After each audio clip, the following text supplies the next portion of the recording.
Why Ukraine and Russia are involved, and why China hasn't engaged in any war in nearly half a century. Because NATO expanding, Russia felt unsafe, then war happens. What is NATO about anyway?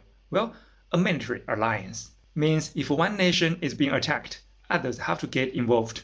But have you ever noticed China never joins any alliance?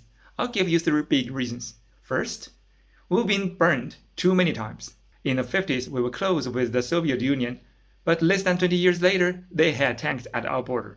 We had a conflict in 1969. We supported Albania with billions only to be spied on. We backed Vietnam for 2 decades and they invaded us from the border just as soon as their war ended. Alliances can be trustworthy. Only business works, so let's do business, okay? Second, it's very expensive. Look at the Ukraine war, hundreds of billions spent by the West.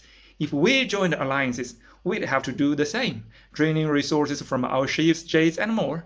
That's the money should spend on our people peacefully, not for killing. And so do you, I think. In the same time, it risks trade with Europe and more, but if we stay neutral, we can do business with everyone on everyone's behalf. Third, alliances drag you into wars. You can't control them. China is focusing on peace, not a fan of playing power games. We believe in self-sufficient, independent policies. Recently, the United States is leading a 19 countries military drill near Australia. Of course, the aim to China. But so what? Bluffing in work.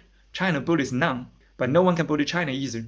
Because China focuses on enhance its industrial capabilities. Now the industrial force of China is bigger than all of the G7 combined. Leading in steel, renewable energy, missiles, AI, drones, infrastructure, high-speed rail, robots, etc. Oh, don't forget about the next generation of fighter jets. We believe staying non-allied is the best to remain in peace.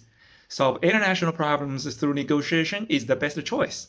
Beyond that, since your country earns and saves more money at the same time when you live in peace, you have more money to invest and solve the domestic problems, and even fund the military, just in case. And then you are getting even stronger. You don't need allies anymore. That's the way we aren't engaged in any war in nearly half a century. The result is we got both peace and prosperous. Follow me for more insights.